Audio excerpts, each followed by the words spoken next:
Yeah, there's certainly a lot of possibilities. I mean, what do you?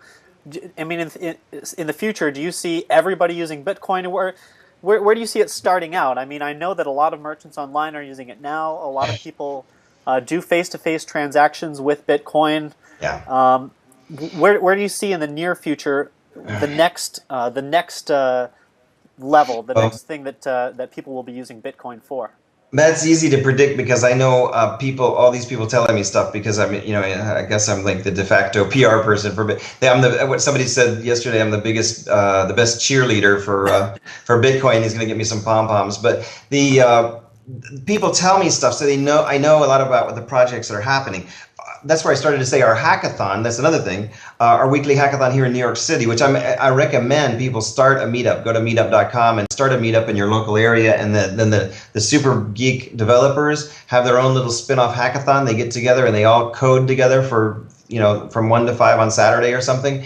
Well, these guys, they took on their first project is to create a Bitcoin app, a full Bitcoin app for the Android. They started with Android and then they migrate it to iPhone as soon as they're done. But it's like really, really, really, it's like an hour away from being completed.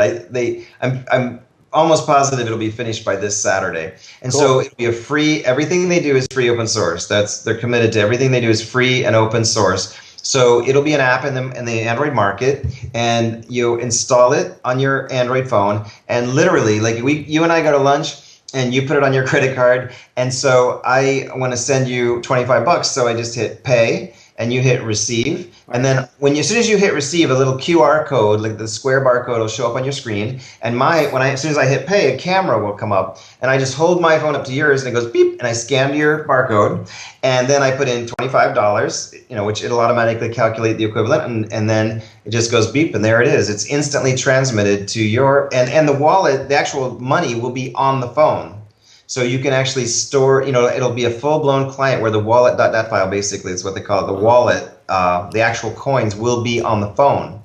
And then, you can just, obviously you don't keep your whole life savings on there. You just the same way as you keep dollars in your wallet, just what you're going to use. And then you can transfer money off of that or onto that as needed with your, imagine, actually, now that I think about it, imagine if your wallet is empty and you're in a restaurant and you can just transfer money from your home computer to your, your online account back into your phone or into your wallet. That'd be so cool. But that's what you can do. You can go to the web browser and take some money out of the bank account and put it right in your wallet, all while you're sitting there at the restaurant, so that the money is on your phone. Yeah, one of the reasons I like gold and silver is because I think it is a storage of value outside of the U.S. dollar, but you can't send a piece of silver instantly to somebody in Europe or somebody in Asia, whereas I can do that with Bitcoin, and there's something to be said about that that kind of ease of transaction, that kind of convenience. There's things like goldmoney.com, which stores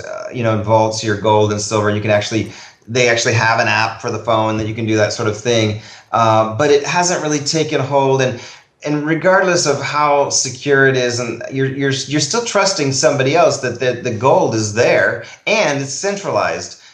Any crazy tyrant, dictator, or government, even our own government has been known to make really bad decisions, and all they need to do is change a law or misinterpret something and say, boom, and they go after that centralized entity and shut it down, confiscate all your money for whatever reason, on whatever whim they decide. And Bitcoin, that cannot happen. So it's more secure than a vault of gold, in my opinion. That's what I've always said to people, if I say buy gold and silver, I always say buy the physical gold and silver, don't buy the ETF, don't buy this and that. Don't buy the stock, because number one, they're all denominated in U.S. dollars. Yeah. And when the Germans decided to steal all the money from the Jews and they had to leave the country, they didn't go with their vaults of gold. They went with what they were wearing. But you know what? If that happened today, they could go to Switzerland or wherever, and wherever they have internet, they still have their money. So the only way that the government could shut it down, so if the if the United States government decided to make Bitcoin illegal, they really couldn't stop it like the music file sharing. They haven't. It Right, like is something legal like in the BitTorrent, US. they could shut down Napster because it was a centralized server, That's but right. they can't shut down something like BitTorrent because Yeah. because the server is basically spread out across literally millions of different computers. Exactly. And there is no server, it's a network, a web of millions and millions of computers talking to each other, and that is the network itself. So basically, the internet is the network. So they would have to actually like not only make it illegal, they'd have to make the internet illegal and They have to or shut down the internet. completely confiscate every computer. They'd have to confiscate every computer because you and I have a computer, we got an internet, you know. So they'd have to literally like confiscate every computer in the whole country, and even then, you could just go to Mexico or Bahamas or Right, because Canada, even and if they you shut still have down the the internet. internet, you still have the money actually physically on the computers. That's So in the event of an internet shutdown, you still have that money. It's not going anywhere. It's not that's in a right. cloud somewhere, so to That's speak. right. It's actually Exactly. physically on your computer. So when the network is restored, then you still have your coins. Well, yeah, and that might confuse people. Actually the way you said it precisely, because some people get confused. Your wallet file is not the money; it's not the coin. In reality, your money is that file that's being shared by millions of computers. So your coins are actually distributed among millions and millions of computers. So there's millions of copies of it, and the whole network knows that you own the coins. Your wallet file is actually like the password to prove that you own those That's coins. interesting. I didn't realize that. Yeah, that's important. I mean, we call it a wallet file because sort of in simple terms it It's is. basically the access code, but the confirmations for the coin exist spread out across the Bitcoin network. Yeah, so the Bitcoin network is where your coins live, and they're signed like to your number, like your account number. But the wallet.dat file is your account number and the password. So if you lose that, the coins didn't disappear. They're still there, but nobody can access them. It's like a Right. safety deposit box, and if you lose the key, nobody else can give you one. If the bank goes up in flames, then well, whatever you had in there is gone. If your computer explodes, then well, whatever you have on your computer is gone. Yeah, that's So why if you use mybitcoin.com, you're just safe. It's fine. right. But if you want, Or I if mean, you if have you it spread have, out across multiple computers over your phone, your laptop, a desktop. A lot of yeah, people have multiple computers.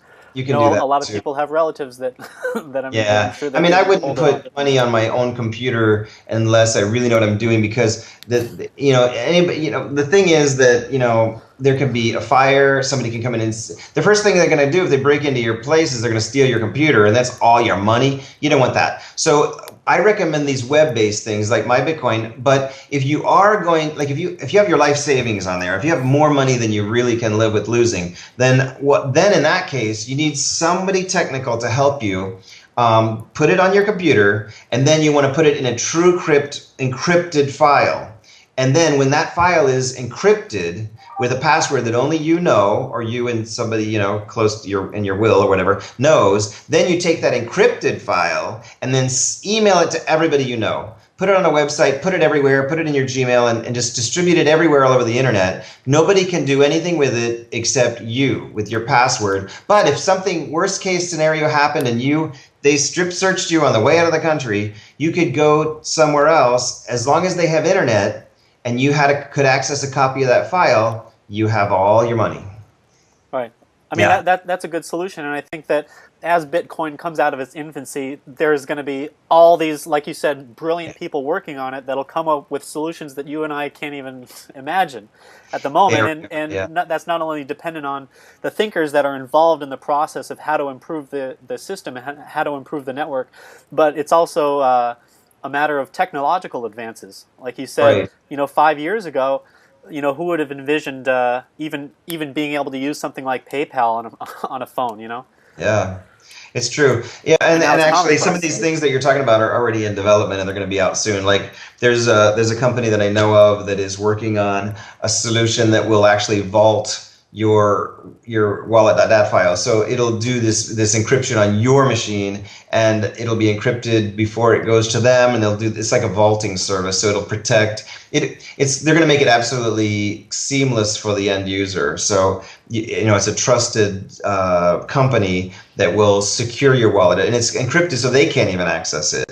But they'll basically like an encryption and vault encryption. Well, encryption and backup and vaulting service for people, so that if it's really seamless and it's into the application and it's coming from a trusted source, then it's going to make it really, really easy for the everyday person to do this. You won't need the technical person, like I was saying. But right now you do need a technical person. So that's why I just don't even recommend trying it. Like the early computers, you had to be some kind of programmer, a brilliant programmer, just to be able to boot the thing up. Right. And now these operating systems are so easy that my grandpa can go on an iPad and play solitaire or something. Exactly. In the early days, you had to do coding of a computer language to create a web page. Now it's just drag and drop, and everybody has a web page. So it's going to be like that. I mean, right now you have to be kind of technical to be able to have. I mean, it's really easy to have the wallet on your computer, but to actually encrypt it and back it up and store it and distribute it and stuff, that's a little tricky right now. But there's new software that'll do it, and there'll be service providers that'll do it for you, and all these things are in development already. A lot of people working on this all over the planet. So it's going to be very, very soon. The Android and iPhone app thing is going to be transformational. And also the ability to buy Bitcoins instantly is coming. Like literally today, you can buy Bitcoins on Mt. Gox through Dwolla, for example. It takes, you can put cash into your bank account, and with Dwolla, DWOLLA.com, it's like the new PayPal that's much, much cheaper. And you can actually send US dollars directly to Mt. Gox. It takes 2 business days to come out of your bank account, but I just talked to them an hour ago, and they said that really, really soon you're going to be able to do an instantaneous transfer. That means you'll be able to put the money into your bank and instantly put it into Bitcoin. So as you see the price going up, you can buy right now. So as soon as that sort of thing becomes available, and that's through your bank account. But there's also other things like this Green Dot Money Pack deal where you can go to any retailer, Rite Aid, Walgreens, CVS, Walmart, Kmart, all these places, and buy this little card and put cash on it and then get Bitcoin instantly. So as soon as these things happen, I'm telling you, that ability, and that's of course anonymous. So as soon as you have that ability that any American and anybody can just put cash right into Bitcoin like now.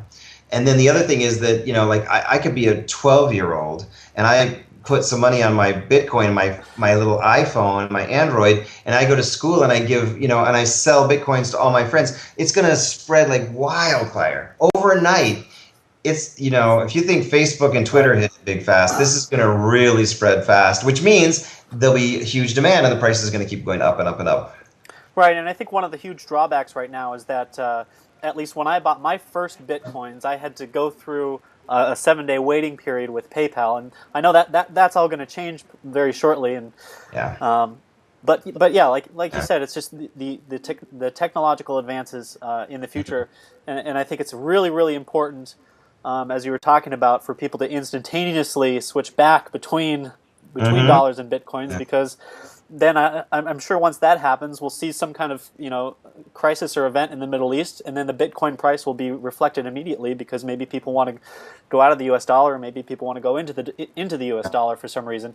And what's great about that is it's just the free market trying to just working on its own. That's right. There's another project that's in the works that's going to be a free open source project, free open source software. It's going to be a super high frequency exchange site software. So anybody can create their own Mt. Gox, but it's for it'll be written in code so that it'll be super, super, super fast, like, whatever, 1,000th of a millisecond. You'll be able to do these super high speed trading, and it'll actually encourage robots to be trading. So the idea is that will actually stabilize the price more, because they're going to be able to do super high frequency trading, which you can't do right now. So that's the theory. But anyway, that project is under development already, so that'll be available soon. And so there won't be, even Mt. Gox, people are saying, well, is that a single point of failure? Because it's like really big. It's the famous, de facto standard now. But soon anybody will be able to start their own exchange really easily and do real high frequency exchange, trading. So hopefully they'll be able to compete on prices, the fees, and the and the features and stuff like that. Like you were talking about the PayPal with the 7-day waiting period. The exchangers, which are great that they're offering that service, but They're running a risk. 7 or 8% too. They're charging 7 or 8%. With this thing, like I was telling you about Dwolla going directly into Mt. Gox, there's no fee at all. There's 25 cents. I think Dwolla charges 25 cents per, no matter what the amount. And How do you spell that? It's DW? DWOLLA. It's like a new PayPal, except it's not evil, and they are reasonable. They charge nothing except 25 cents per transaction. And they promise you they're not going to close your account and take all your money like PayPal has to so many people I know.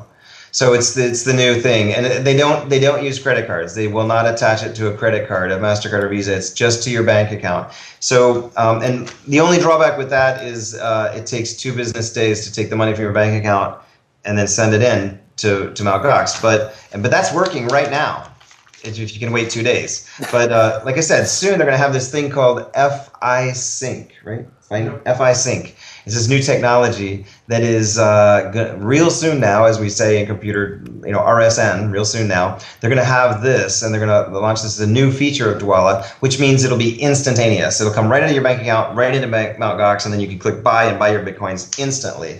That's going to change everything because, anybody can do that. And then with them doing that, and then the combination of the directories of traders, like there's another new site that's awesome called BTC. That's the abbreviation for Bitcoin, BTC. It's called btcnearme.com, which just launched from one of the fusion, nuclear fusion guy, one of the guys, Mark, in our hackathon group. He created this website. He said it's the fastest app he ever launched in one day. But it's called btcnearme.com. It's so cool. You put in your zip code and you put in your email address, and it'll give you a list of all the traders who want to buy and sell and how many miles they are from your house or whatever. So it's all automated and super simple. It's just brilliant in its simplicity. So one person can buy through their bank account and then sell to everybody else in their whole community right now. So it's happening so fast at what I call internet speed. Yeah.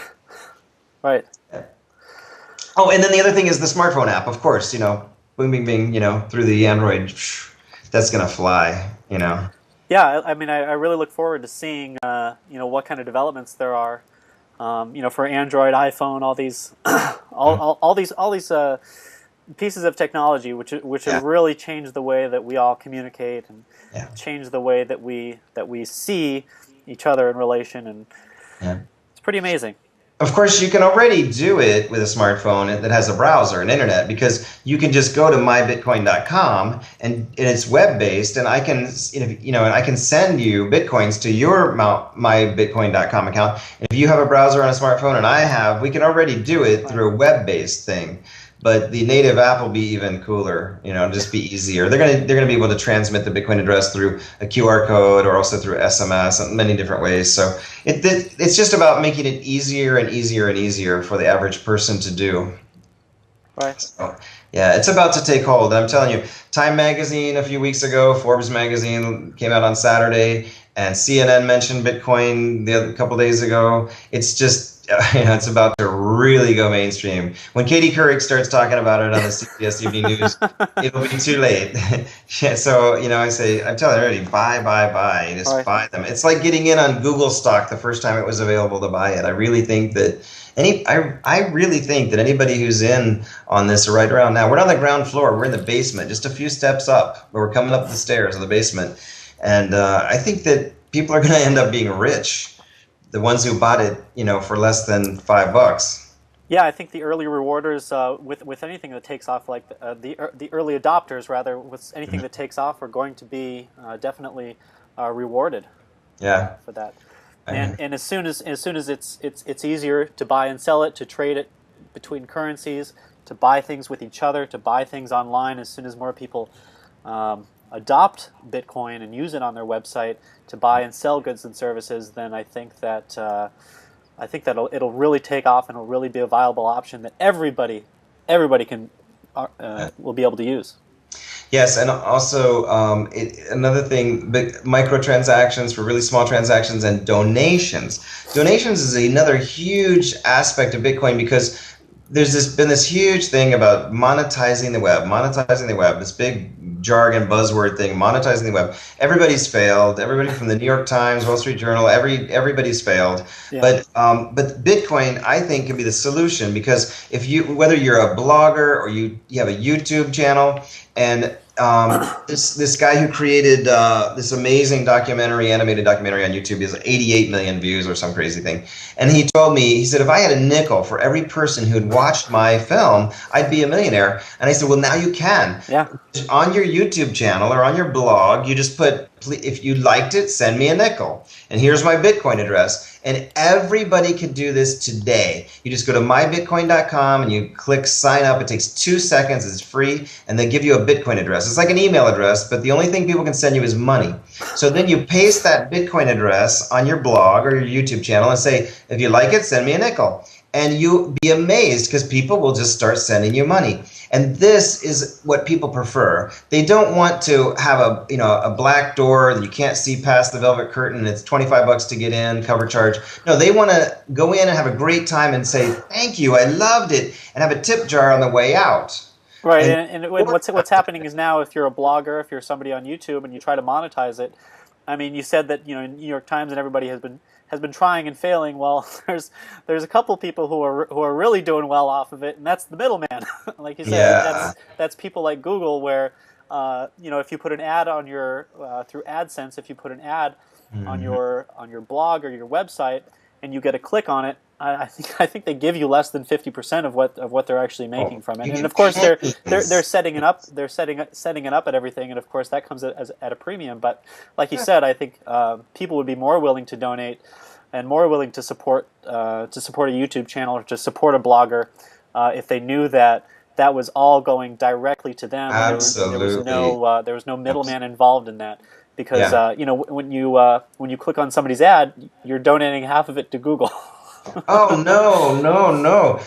Way more than half of it. Yeah. You get, pennies, and Google makes billions and billions of dollars. I mean, they charge. It's like amazing how much they get. And yeah, you put Google AdWords or something on your site, you're just going to get absolutely pennies, just pennies. That's why to me it's not even worth it. I'll never put Google AdWords on any site because for the pennies that they send you, it's not worth the tackiness that it adds to your website.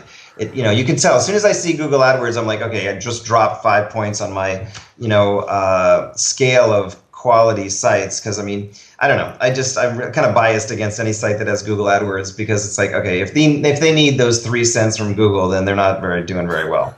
I'm really biased against that. But yeah, because Google makes all the money. They're not the middleman. They're like the record industry was to the artists. They take 90, I don't know what percent, but some amazing percent.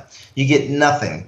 It's just not worth it. But yeah, this is a direct 100% zero fee, goes straight to where you want it to go. Whether it's a charity or a content creator you appreciate, you were talking about how you wanted charities to adopt it, and I think that's very important because how could you argue against something like that? I mean, a blogger is one thing, something that you might read their site once or twice a month or something. Well, do I really want to donate to that? I don't know. If you're a frequent viewer of the blog, then yeah, sure. But charities are a whole different thing. If you can get charities to accept it, then all of a sudden the charities will be telling everybody, look, we're using this Bitcoin and we're getting instantaneous transactions. They're not reversible, and there's no middleman that's grabbing part of our fee and using it for something else. This is you donate to Red Cross through Bitcoin. If there was a Bitcoin, there's not yet, but if there was, you could donate directly to them.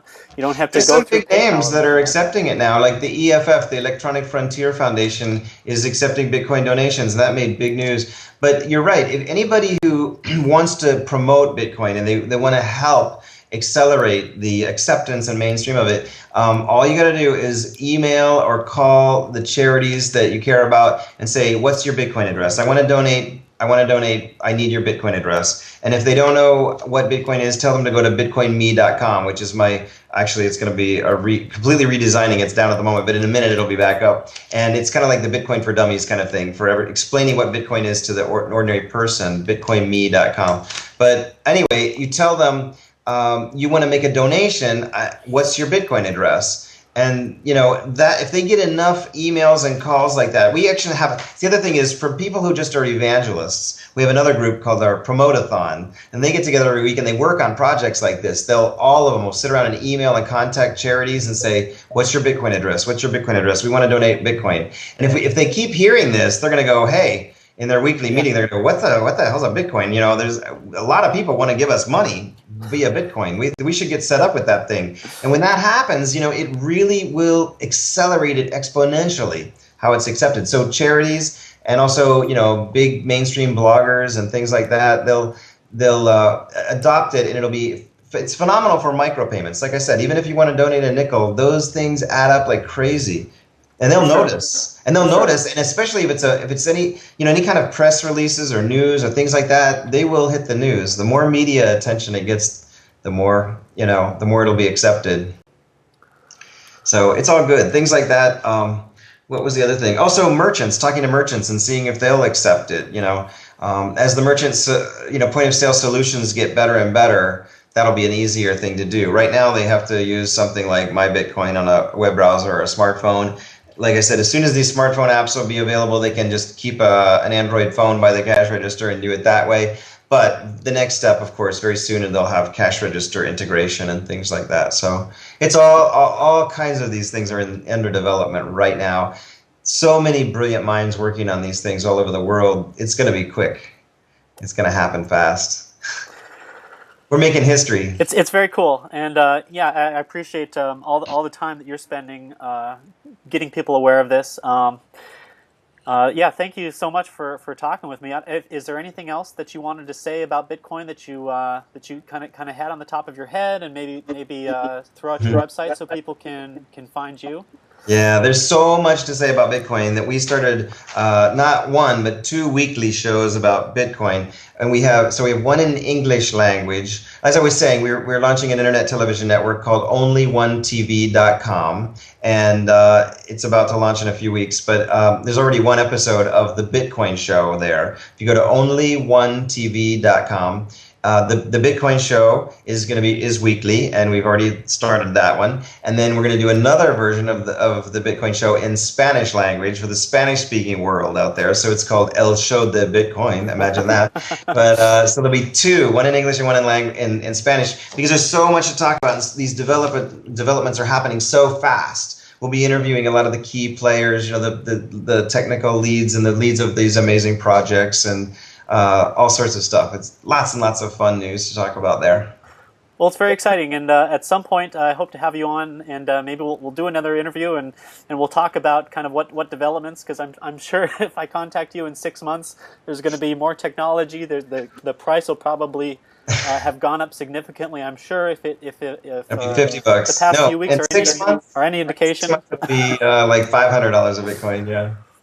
Yeah, we'll laugh about these days. Like, remember when? Yeah. Right.